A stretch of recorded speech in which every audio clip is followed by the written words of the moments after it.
Hello, everyone, and welcome to the Gosh Daniel podcast, episode 14, the Voltron episode, which has been longly awaited and anticipated by our guest star, Ethan Copeland. Tell us a little bit about yourself, Ethan.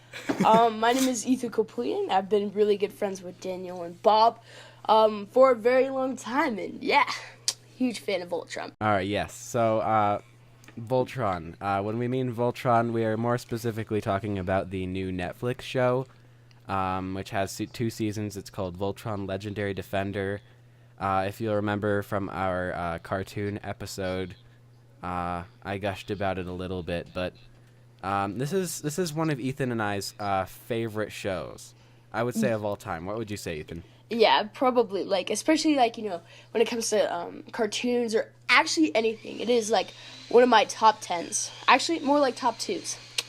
It's way up there for both of us. I'm not sure Daniel cares as much, but he's only seen... What? How much have you seen of it, Daniel? I care. I think I'm halfway through the 5th episode. Actually, the 6th. It really sounds like you care. The 6th episode of the first season, and it's going great, It's great. So you're on the 5th episode out of, 19 episodes total currently? Well, including the second season, yeah, there's 19, but I feel like I'm making some sufficient progress considering I started last night, okay? Don't grill me too much, all right? Okay, yeah. All right, I mean, we've been wanting you to watch for quite a while, but, yeah, it's for a very cool. long time, I mean, I actually made him watch the pilot when the show first came out. Oh, did you really? And yeah, I did. Cool. Actually, I realized when I was rewatching them, you made me watch the pilot, the second episode, and I think halfway through the third. Too. Oh wow! Okay, so that's really how good of a friend you were. Through it, huh? That's how good of a friend you were. Yeah. Yeah. Sounds like I'm amazing, really. No, it's awesome. Friend, it's great. 10 out of 10. Yeah, I just force my friends to do whatever I think they should do. Mm-hmm. It doesn't sound like I'm looking out for them as much as I'm looking out for what I want them to do, but whatever.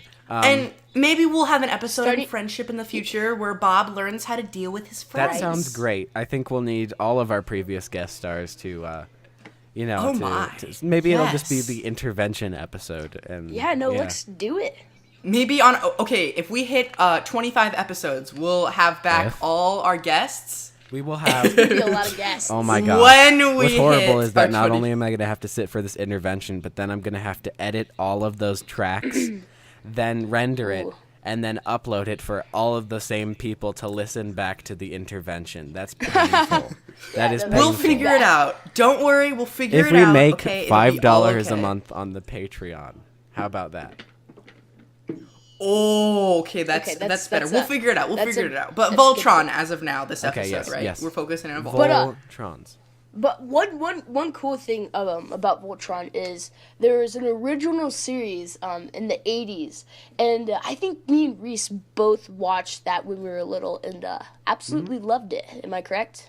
Yeah, I watched that for a while. I'm trying to remember what year Voltron actually came out, but I think I had the DVD or a few of the DVDs as a kid. I might have had I don't know, season maybe 4 or 5. So my original introduction was way. It came out in 1984. Okay, I was gonna say 1984, but I didn't want to accidentally just be thinking of the George Orwell book, so I didn't want to say that. Right. But it turns out George Orwell was wrong because we actually got Voltron in 1984, which is much better than a horrible communistic society. But yeah, so... Oh my word, it took me a while to get that. Thank you for clearing that up. It took me a while welcome. To get that. But yeah, so I started on maybe season 5, and eventually I got my friend Alano into it back in the day. And I remember watching through from the beginning with him. And so it was always sort of something that I watched. I always liked Pidge as a character. I always thought right. Yeah, I always thought he was great. Yeah, growing up because whenever I don't forget what year they added it on Netflix, but I think it was around maybe 2010ish, 2009ish, way back when. But my favorite character, growing up on this series, and even now today when this new season is introduced, is Keith. I knew it. He's amazing. Yeah. So what about you, Daniel? From the little bit that you've seen, what is your heart kind of leading towards? My heart. Oh, okay. Well, I have a quick question, and this may or may not be it's probably a spoiler. Yeah. Can I ask it, even if it's a spoiler? Yeah. Okay. But we won't answer if it's too spoilery. In the original, was Pidge a girl? No. Okay, so they did that in the new series. Yeah. I think so, yeah. Mm-hmm. Okay. Just wondering because... I had to weigh the options because it felt super spoilery. But to be honest, they give you hints of it in the first episode, and they already sort of, like, introduce it by, like, the third or fourth, so... Right. So they've already introduced it on the new series, but, yeah. Nothing later than the first 5 episodes will be discussed while you're here, though. Okay, but to answer the question, though, my favorite character so far, well, in the new series, is probably the princesses, not the princess, but the princesses, Karan? like... Yeah, correct. Yes! Yes, he's my favorite character in the new one, too. He's amazing. He's awesome. And I watched back to the original Voltron, just for comparison. It's still on Netflix, by the way. Yeah, it is, yeah. So if you look up Voltron, you'll see both Voltron Legendary Defender and Voltron in parentheses 1984. Right. I think I might rewatch that whenever I have time. Yeah, I want to too because there's a lot of good parallels. Like they sort of stick to the story. Right. I mean, they obviously go in very More vastly different directions. Yeah, because with the original, they just focused on actually, yeah, no, that's a spoiler. Never mind. Yeah. Yeah, but so they've been sort of keeping with the same characters and the same sort of, to some extent you could say feel. I guess there's a little bit of nostalgia in there, but they've also been taking it in an entirely new direction, but keeping true to some of the same characters in the parts of the original show that was really good. Right. Which is something that not a lot of reboots do. A lot of reboots are either the same thing over again, or so completely different from the original that it shouldn't even have the same name. Yeah, but see, the thing that I love about this new Voltron is the art styles are completely different. But they're the same thing. I don't know. They're completely different. When you look at the old one, I mean, it does look old and 80s, 80s, 80s-ish. I don't know. But and then when you look at the newer one, I mean, you could definitely there's a huge difference in the art style.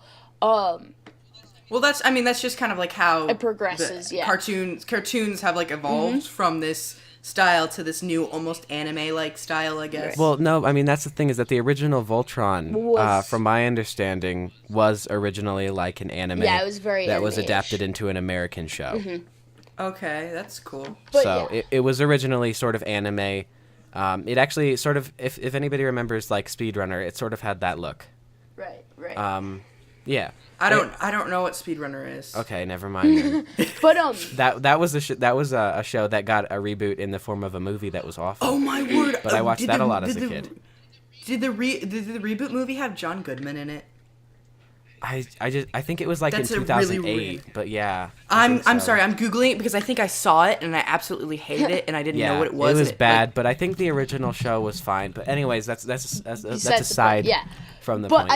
But I think I actually probably watched. I might have started watching Voltron maybe when I was 4 or 5, to be honest. Yeah. So.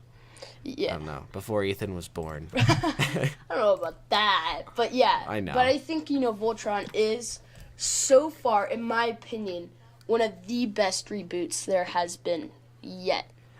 It might be the best reboot of all time, actually. Yeah, that's what I'm saying. That I've ever seen, for sure. Shows, and they fail. They fail in life when they try to reboot their shows, and it fails. Yeah, I mean, sometimes you'll get something a little bit better, but not something that's, so entirely greater that, you don't even need to have seen the original show to love it. Right. I've talked to Hunt the Bunt Gunter about this a little bit, and he is a Voltron fan. He's a patron, by the way.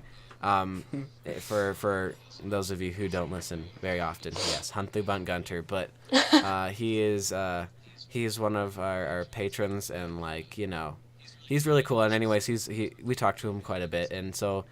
He's watched through the first 2 seasons of Voltron, and he's never seen the original, but he loves it just as much as I do. Right. And that's not something you normally get with a rebooted show. No, or not at all. A rebooted movie. Yeah, like it usually doesn't stand on its own. For example, well, I mean that's not a show, but Beauty and the Beast didn't really stand on its own. But it did sort of go with that in the way it's that a current event. It's a current event, yeah, but it to some extent you could argue that it does because people have seen it that haven't seen the original, but it also doesn't really because it's the same movie again. There's nothing new about it, and pretty much everybody's seen Beauty and the Beast anyways. But so. Bob, the technology, okay? The technology was not. Yeah. Anyways, I don't want to go into it. I don't want to go into it. I don't want to get sucked into that again. Okay. Anyways, but yeah, actually, speaking of technology, though, the technology in Voltron is good because they have a good blend of like, more like hand-drawn looking animation and then like CG bits. Right. Honestly, which is something it's that a really Studio good Mir mix. just always has had, Right. from what I understand, because they're the guys who did Avatar and Korra, and shows like that. So. Avatar, Korra, Yeah. I like that a lot. They always Right. have a good blend of CG, and more hand-drawn looking animation. I never really 2D. noticed, actually. I never really noticed it all that much. When does something look CG in an anime like that? Or not, in a, like, well, in something like Voltron, that? it's like with the lions and, when they're the space battles and stuff like that. That's more CG, and then the rest is more hand-drawn. Yeah, but then you see them, like, Okay. inside their lions, and they're, like, 2D, and, they're drawn and stuff like that. But it doesn't really feel like a major difference. Like, it doesn't seem jarring. Yeah, I which mean, like, is I really hardly cool. even noticed it, so... Yeah, and that sort of reminds me a bit of The Force Awakens, is how, The Force Awakens was a bit of a poster child for good blends of, like, CG and, like, physical sort of effects and that sort of thing. And this is sort of that, Studio Mir has sort of become that for animation, so. That's cool. Yeah. Any other things to talk about while Daniel is here, or is it time to kick him out and guess- talk spoilers? Oh, I thought we were going to talk about my first impressions of the show so Oh far. yeah, we haven't gotten yes, to it. of So course, yeah, of what is your course. first impressions? Okay. Well, I like it, like I said earlier, but I don't know. They have a lot of good elements to it, I guess. I don't know if they had as much humor as they did in the original, but like I really like how the humor is kind of like it's a part of the plot. And so, but it's not like so much that it kind of ruins everything. I don't know if I'm making this clear, but they find a way to like almost solve problems with kind of humor. And so I think that's really cool, and they find a good balance of that. And so I really like when shows or movies do that, but there's always that point where it's too much, and I don't really like it, but they find a good balance, which I think, I really like so far. Yeah. And I don't know, the multiple stories and the multiple plot lines that are going right now, I think are really cool. Right. And like how they're slowly all developing, and they're not like one is just standstill and the other's like on a run, but they're kind of both there and they're intertwined, and I think they do that really well, the writers. So. Yeah, that's something that always annoyed me about Rebels, is that Star Wars Rebels, is that they'd have like all these plot lines going, which seems really cool, except they'll halt a full-on plot line to have an episode that has nothing to do with that for a little bit, and then like the plot line will have just like stopped, and then it will go in a later episode when they want to continue it. Oh, that's weird. Yeah, so like when they had Darth Maul on there was like this whole like giant like, sort of finale, like mid-season finale thing where, Maul finds out where Obi-Wan is, right? And then they just go off and do other things until like the end of the season, basically, where then they just like come back to Tatooine and find Maul. But like that whole time, Maul didn't find Obi-Wan and nothing happened. It's like they tried to explain that sort of things away, but like you can't just like ignore a full plot line. And the plot lines with Maul, they would just ignore that Thrawn was there and, stuff like that. But Voltron like keeps them all going and keeps all the characters progressing in ways without like halting to progress one thing, Mm-hmm. Yeah, No, I that's really definitely cool. agree. Well, Yeah. anyways, I guess that's all I have to say, so I can leave now. Well, no, but you had other good points. You had other good points, like the humor. You were saying. Yeah. Well, see, it was a really long time ago when I watched the original, but I don't remember hardly any humor whatsoever when in the original. The humor that was there was mostly sort of slapstick stuff with the mice and the sandwiches and things like that. Yeah, If you and remember again, that it a was when I watched it, I was really little, so it might have been like too little to understand it and actually like laugh at it. Yeah, I think for the most part they tried to keep it a serious show because it wasn't, it's really hard to keep, like, especially in, like, an animated show, like, a good balance of, like, comedy while at the same time being able to be serious. And I think they sort of would go for one or the other unless the mice were there, basically. But this show has done a really good job of letting itself be serious. And you'll find a lot of good, serious, meaningful moments later through the show, but, like, the humor doesn't ever die, Yeah. Is it just me, or do you think that, like, over time, a lot of shows and, like, writers and stuff have found, like, better ways to make, like, comedy an integral part of the TV show in some ways, where, like, there's a lot more comedy in certain serious shows, I think, nowadays. Like, if you look at, like, these action movies or whatever, now they have these kind of, like, almost, like, not quite fourth wall breaking jokes, but, like, they just kind of have these, like jokes that kind of work with it and make it, like, for instance, I was watching Captain America Civil War, and I feel like if I compared that to, like, an older, like, Marvel movie maybe, or, like, back, like, a little while ago, they wouldn't have certain humor that they didn't where they, like, these kind of, like, just random, like, times where they crack a joke or something like that. I think they, in a sense, by doing that, they've made, like, these shows and stuff more real by showing, this other side, this other layer, maybe. Yeah, I agree with you. Yeah. I would say that's become more of a popular thing to incorporate more comedy. But yeah, sometimes if it's not you're a good asking thing, me, though. I think, it doesn't always work. I think that was apparent in a few of Marvel's movies where sometimes the jokes would, take away from the seriousness or the plot. Yeah, I totally agree I with do that. think it's more something that's popular, not like something that they figured out, but I think it's, very dependent on the director. Yeah. Yeah, like for example, with a movie like Rogue One, and with a director like Gareth Edwards, you wouldn't expect a lot of, like, really funny jokes throughout the movie, and there's some of it, but it's not, like, throughout the whole movie. But with someone like J.J. Abrams, you would get that, or, stuff like that. There's always going to be elements like that, and that's definitely what's popular now. But not every director does it, and so I feel like it really does depend on, like, who it is that's doing it, and how good it will be. Yeah, but you do agree that, like, for instance, like a time setting in the 80s, it would be more rare to find that happening than nowadays, of course, because it's, more... I think I would just argue that it's because it's not as popular. It wasn't as popular then, not because it wasn't possible then. Yeah, I agree. That's really cool. Yeah, but once again, that's something I actually appreciated from Voltron, Legendary Defender, because, they did the humor right, I think. They did it right. And see, like, a lot of these shows, what they do add in humor, but it's, like, almost too distracting, and it doesn't work out. With, like, Legend of Voltron, like you've already kind of said, Legend of Voltron? Voltron Legend of Defenders. Voltron Defenderary. Oh, wow. Defenderary. But they have a really good mix of, the seriousness and, the comedy, and it works really well. It balances itself out. And a lot of movies and TV shows don't really successfully do that, in my opinion. Yeah, I mean, I have found a case or so for me where, like, the some parts, like, maybe once or twice in, like, the episodes that I've seen where, like, there's some parts that I'm, like, I don't really get, or, like, I don't really find all that funny, and I'm like, okay, well, but that doesn't really, isn't really, like, I'm not too picky about that, but I do think they still, they do it well, the comedy, and I that's something I do actually like about it, though, overall. Mm-hmm.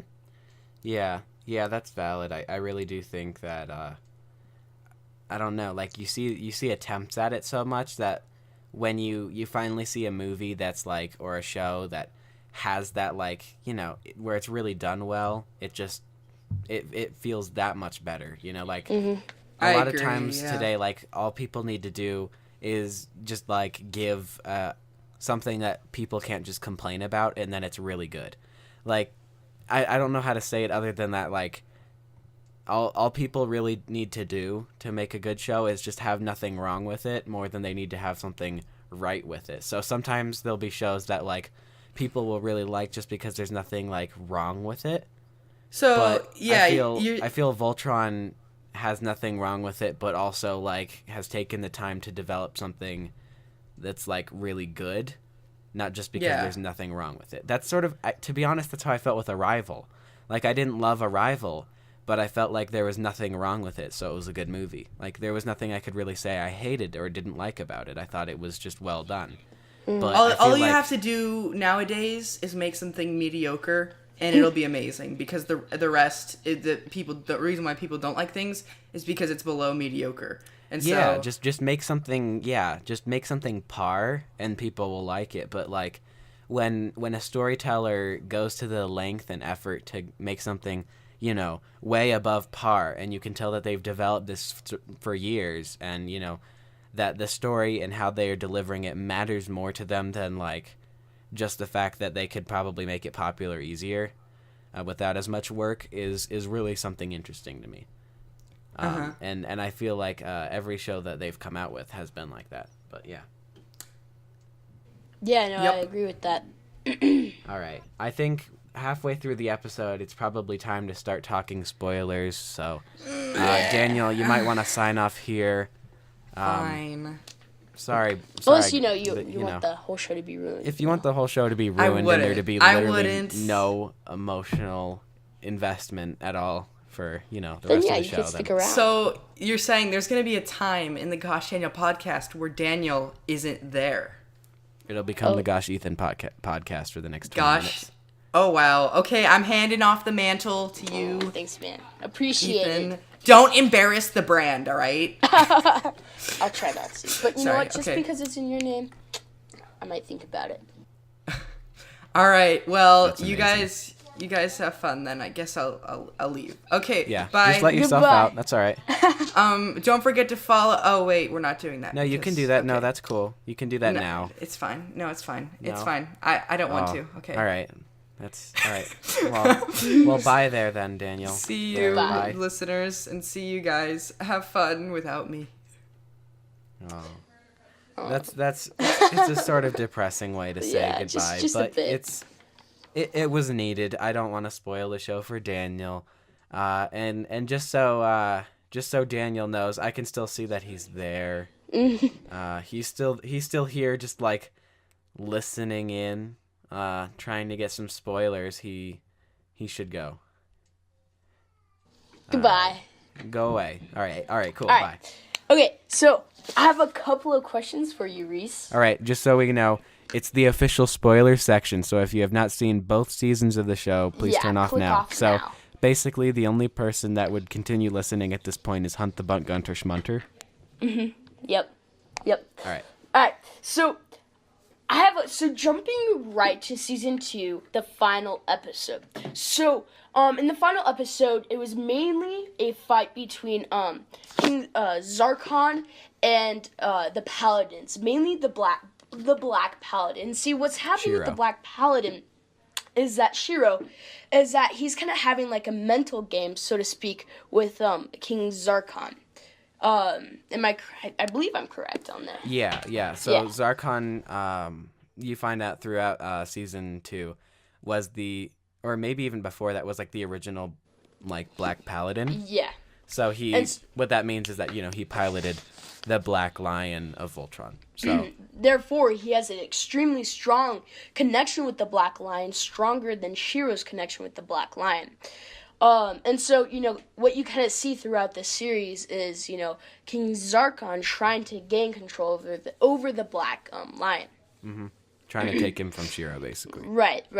And so, I think one of the final scenes was, One of the final scenes was, King Zarkon and the Black Paladin, Shiro, had kind of like a battle, right? And then, once they defeated... I can't remember, but I think they defeated King Zarkon. Is he king or emperor?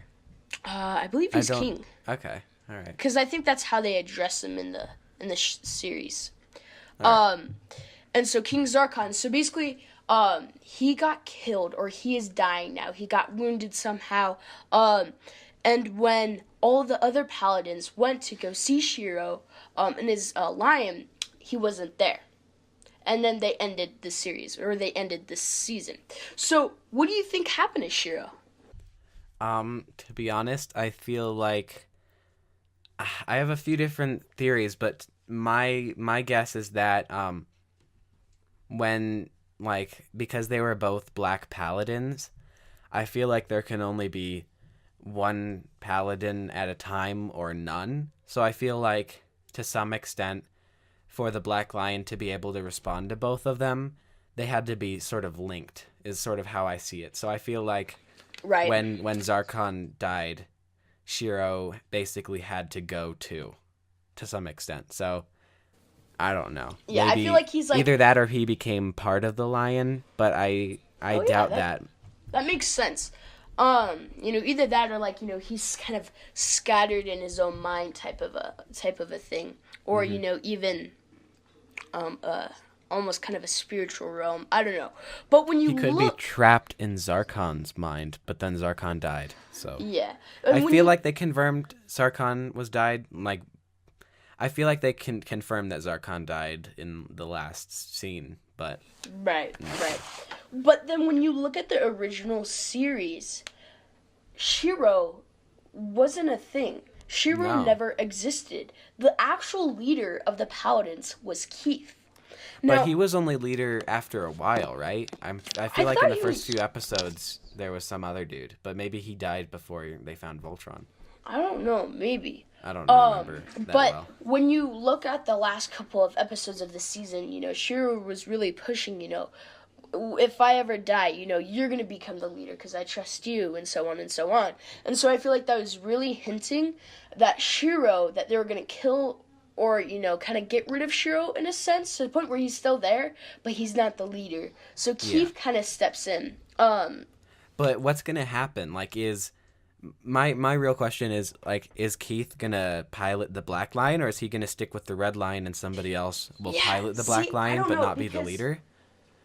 It doesn't make sense. The original series, you would have these paladins, they had, their colors, right? But they would be in totally different lions. And so that was always, a little confusing. So I don't know Keith piloted the Black Lion, I remember. Right. And I think Lance was in the Blue Lion, I think still. Wait, no, Lance was in the Red Lion, wasn't he? And then the Princess was in the Blue Lion. And then Hunk was in the yellow, and then Pidge was still in the green. Yeah. And another thing is that, on the Princess, right? I think it's Princess Allura? Yeah, Allura. Allura, right. So they kind of introduced her. So she should be, become a paladin. If you look at the original series, she was actual paladin. And she had, a pink lion, I believe, right? Well, she was the pink, so her armor was pink, and she was, the pink paladin. But she was in the Blue Lion. Was it blue or green? It was blue. I remember Pidge was still in the Green Lion. Right. Lance was still Lance was in the red one though. I feel like that makes sense for that show because in that show they didn't have so much of a connection between Paladin and and Lion, but in this show they've made it very particular and specific who pilots which lion. So I don't really see as easily that they could just switch lions. That doesn't really make sense to me in this show. Right. So I'm not sure what would happen. But that would be really great if, maybe Karan started piloting the Black Lion. I think that would be pretty cool. But and then, so I had a theory about that, but then I saw an episode where he tried to pilot the Red Lion, and the Red Lion totally rejected him. That was amazing. That was such a great episode, by the way. But and then when you look at the last episode, the last couple of seconds, King Zarkon said, summon Prince Lordor, I believe. Yeah, so do you remember him? Yes, I do. So if you ever watched the original series, King Lordor was actually the one that they were fighting. Lotor, I think. Lotor. I think it's L-O-T-O-R. Yeah, yeah. So Lotor, he was the original bad guy of the show. And so, the entire, seasons, they were, trying to fight him and stuff like that. Yeah, Lotor was Zarkon's son, so Zarkon would basically send him out to go do all the dirty work, sort of. Right. So, yeah, if you watch the original series, I think you could, pretty much guess this, as it's unfolding. So yeah, I'm pretty excited about that. I'm really excited to see see Lotor in the show. Like, not only how he acts, but like what he looks like, because obviously Right. Zarkon looks so much different. I wonder what Lotor will look like. And Yeah, don't know. I hope they like turn him into like, an absolute beast. Like, he already was, but even more so. Yeah, I have high expectations from Prince Lotor. I can't say it. But yeah. Oh my gosh, the thing is, this show I think has been confirmed for 5 seasons. Right. And that's monumental, and that's amazing for me. Oh yeah, me too, man. I'm so really excited for that, and I wish what they did is that, for some reason, I really wish Rebels was not going for 5 seasons, but I wish that that Voltron was going for more. I feel like Voltron could go for maybe 7. But, Well, 5 is all right. I feel like right now it's looking really good, but I feel like it's too soon to tell. Yeah, because that was like 1 and 2, seasons 1 and 2 are like, it's like a completely separate thing than what the rest of the show's going to be like, it seems like. Right. Yeah, totally. I feel like, it's just kind of but who knows, maybe down the road, 5 is basically confirmed. Maybe, something will happen where they do end up making more. So that's exciting. I'm really looking forward to that. Yeah, no, I am too. So yeah, one thing though that I wish they had more details on and more of a backstory is Hunk. He hasn't really had very much character development. Yeah, that's true. Everybody else has had like a full-on arc and like a lot of episode development. type of thing, right? Yeah, And and then Hunk has it's just- had pretty much nothing. I Right, wonder if that's right. something they'll explore more in the 3rd season. Well, wait a minute. No, he sort of did. I mean, there was nothing about like his background that affected him or anything like that. But, he has like basically that girlfriend who lives on the Balmera, right? Yeah, That was sort of all about him. I don't know. I feel like that could be, their kind of like background on him, but I just wish they would have more. Because like Hunk is a very interesting character. And like, he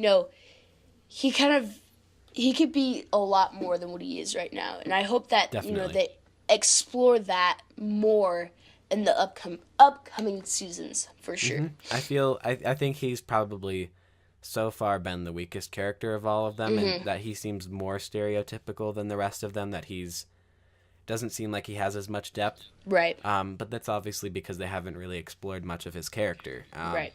I do want to see more of the Balmera and stuff like that, but Oh yeah. What that one Brotherhood? And I'm trying to figure out. So those guys. yeah. Keith, actually, his dad gave him a dagger, right? And so there was a couple episodes on that, and this dagger was part of this Brotherhood, and this Brotherhood of the main bad guys of what is their race called? I forget. Balmera. The Galra. The No, Gara, the- excuse me. The Galra. The Galra. So the Balmera. Remember, the Balmera is like the giant floating, basically the planet that gives them all the gems for the Oh, ships. yeah. So yeah, the Balmera was like, and the And then- Balmerans were those people that lived on that. And yeah, then the Galra, Galra. the Okay, Galra, yeah. the purple creepy dudes. Yeah, and so basically, when you watch, more towards the end of the 2nd season, that his mother was Galra, and so he is, half alien, so to speak, and he is half Galra. So that is exciting because I feel like in the 3rd season they're really gonna explore that, and we're gonna find out more about that. So I'm really excited about that. Yeah, that's gonna be really, really, really, really exciting, because I don't know where they could go with that. Like, what do they do? Like, what is there to really explore about, the Galra race? We don't really know too much about it other than that they're the bad guys, generally. Right, generally. And then, it's kind of like a stereotype for the Galra to be the bad guys, but then when you look at this Brotherhood, they're actually the good guys, and they're actually, helping the Paladins. So, hopefully, they'll explore more into that area, just to kind of clear that up, because, the Brotherhood seems really cool, and I'm really interested in it, and I'm excited to see what they're gonna do with it. Yeah, I feel there's a lot of good stuff to look forward to. There are a lot of good arcs and plots and things like that in motion already. There are a lot of storylines that are hopefully going to develop. And thankfully it was renewed for another 3 seasons. So, we just have to sort of sit back and wait and speculate and enjoy the ride. Right. Yep, it's fun. Right. And memorize all the names. Yeah, I need to work on that. No, I forget them too. After the first time I watched, after watching through the first season, I totally forgot, all of their names. And so then when season 2 came out, Hunt the Bunt Gunter started watching it and, binged through it all. And he was telling me about some stuff about it, and I had no idea what he was talking about, so... Nice. Then I determined I need to memorize these things, and so I did.